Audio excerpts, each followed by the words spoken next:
কেউ যদি অন্যায় করে সে অন্যায়ের সাথে তো আমরা এক হতে পারি না। কেউ যদি দখলদারিত্ব করে সেই দখলদারিত্বের সাথে তো আমরা এক হতে পারি না। প্রশ্ন চারটা, তার তিনটা মানি, একটা মানি না, সাড়ে তিনটা মানি, আধাটা মানি না, এই ধরনের কথাগুলো যারা বলে তারা আবারও চায় দেশটা যেমন করে আগে চলতো ঠিক তেমন করেই তারা এখন চালিয়ে নিয়ে যাবে। পৃথিবীর যে মহাদেশেই আপনি থাকেন না কেন, যেখানেই লুকিয়ে থাকেন না কেন, এই বাংলাদেশের মানুষেরা জুলাই যোদ্ধারা যতদিন বেঁচে আছে আপনাদেরকে এই দেশের মাটিতে নিয়ে এসে আমরা বিচারের মুখোমুখি দাঁড় করাবই। এর অন্যথা হওয়ার কোনো সুযোগ নাই। আমরা এটা দেখি সময়ে সময়ে মুক্তিযুদ্ধ বড় না 24 বড়, এই ধরনের বিতর্কের মধ্যে আমাদেরকে ঠেলে দেওয়া হয়। কিন্তু বাস্তবতা হলো যে মানুষগুলা মুক্তিযুদ্ধে শহীদ হয়েছেন, যে মানুষগুলা 24-এ শহীদ হয়েছেন, সেই মানুষগুলাকে কি আপনি কোনটা বড় কোনটা ছোট এই প্রশ্ন জিজ্ঞাসার তো কোনো মানে নাই। বরং সেই মানুষগুলোকে জিজ্ঞেস করে দেখেন, সেই মানুষগুলার সবার আকাঙ্ক্ষা এক ছিল। 24 এবং 71 আকাঙ্ক্ষার জায়গা থেকে এক, বাংলাদেশকে বৈষম্য মুক্ত করা, বাংলাদেশকে সামনের দিকে অগ্রসর করা। আমরা যখন মুক্তিযুদ্ধ অবতীর্ণ হই তখন যেমন বলা হয়েছিল সাম্য, মানবিক মর্যাদা, সামাজিক সুবিচারের জন্য এই মুক্তিযুদ্ধ।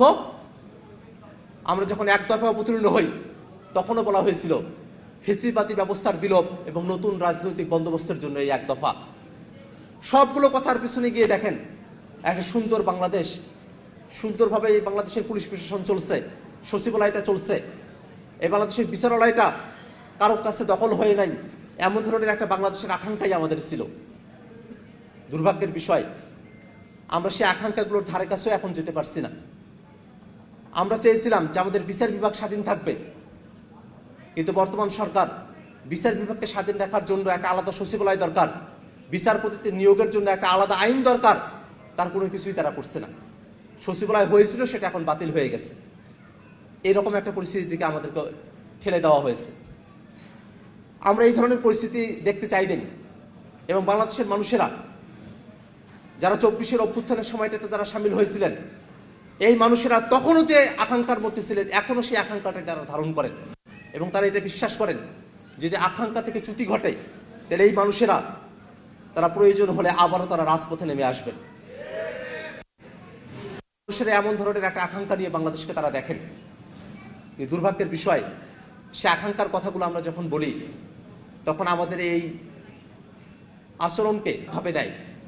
কিন্তু বাস্তবতা হলো আমরা তো জুলাইয়ের জায়গা থেকে সবাই এক, কিন্তু কেউ যদি অন্যায় করে সে অন্যায়ের সাথে তো আমরা এক হতে পারি না। কেউ যদি দখলদারিত্ব করে সেই দখলদারিত্বের সাথে তো আমরা এক হতে পারি না। ঠিক আছে, আপনারা যদি সবাইকে সব বিষয়ে এক দেখতে চান তাহলে অবশ্যই আপনাদেরকে ভালোভাবে রাষ্ট্রটা ফাংশন করাতে হবে। রাষ্ট্রটা যদি আপনারা ভালো করে ফাংশন না করান সেই জায়গায় তো আপনাদের সাথে আমরা একমত হতে পারবো না। আপনারা দেশটাকে ভালোভাবে চালান, আপনাদের সাথে আমরা একমত থাকবো, তাতে আমাদের কোনো পার্থক্যের জায়গা নাই।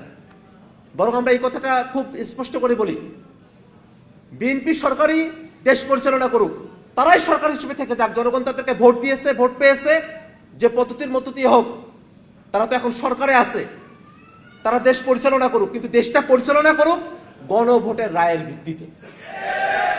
আমাদের কোনো আপত্তির জায়গা নেই, কারণ গণভোট এটা দেশটা কেমন করে পরিচালিত হবে সেটি নির্ধারণ করে দিয়েছে। এই গণভোটের রায় হয়ে যাওয়ার পরে আর ব্যাক স্পেস দিয়ে পেছনে যাওয়ার কোনো সুযোগ নাই। গণভোট আমাদেরকে বলে যার হাসিনার ব্যবস্থার দিকে ফিরে যাওয়া সম্ভব না, ফ্যাসিবাদী ব্যবস্থার দিকে ফিরে যাওয়া সম্ভব না, এখন আমাদের সামনে গণতান্ত্রিক পথে এগিয়ে যেতে হবে। আর যারা গণভোটকে অবৈধ বলে, যারা জুলাই সনদ বাস্তবায়ন আদেশকে অসাংবিধানিক বলে, নানাভাবে জুলাইয়ের যে আকাঙ্ক্ষা আছে তার বিরুদ্ধাচরণ করে, এই কথা বলে যে প্রশ্ন চারটা, তার তিনটা মানি, একটা মানি না, সাড়ে তিনটা মানি, আধাটা মানি না, এই ধরনের কথাগুলো যারা বলে তারা আবারও চায় দেশটা যেমন করে আগে চলতো ঠিক তেমন করেই তারা এখন চালিয়ে নিয়ে যাবে। এটা তো আমরা চাই না। ভোটের মধ্য দিয়ে ক্ষমতার অদল বদল হবে, যে কোনো দল যারা বাংলাদেশের পক্ষে তারা ক্ষমতায় আসতে পারে, সামনের দিনে আমরাও ক্ষমতায় আসতে পারি, যেই ক্ষমতায় আসুক না কেন, কিন্তু ক্ষমতায় এসে নিজের মতো করে দেশ পরিচালনা করা সেটা কাম্য না। দেশ পরিচালনা করতে হবে বাংলাদেশের মানুষ যেভাবে রায় দিয়েছে, গণভোটে যেভাবে এসেছে ঠিক সেভাবেই দেশটাকে পরিচালনা করতে হবে। সে জায়গায় যাওয়া প্রয়োজন।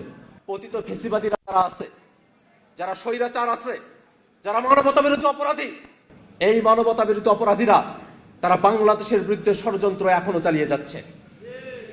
বিদেশের মাটিতে বসে তারা ষড়যন্ত্র করছে। আমরা স্পষ্ট করে বলি, পৃথিবীর যে মহাদেশেই আপনি থাকেন না কেন, যেখানেই লুকিয়ে থাকেন না কেন, এই বাংলাদেশের মানুষেরা, জুলাই যোদ্ধারা যতদিন বেঁচে আছে, আপনাদেরকে এই দেশের মাটিতে নিয়ে এসে আমরা বিচারের মুখোমুখি দাঁড় করাবই। এর অন্যথা হওয়ার কোনো সুযোগ নাই। এই বাংলাদেশের মানুষ এই জায়গায় তারা এক।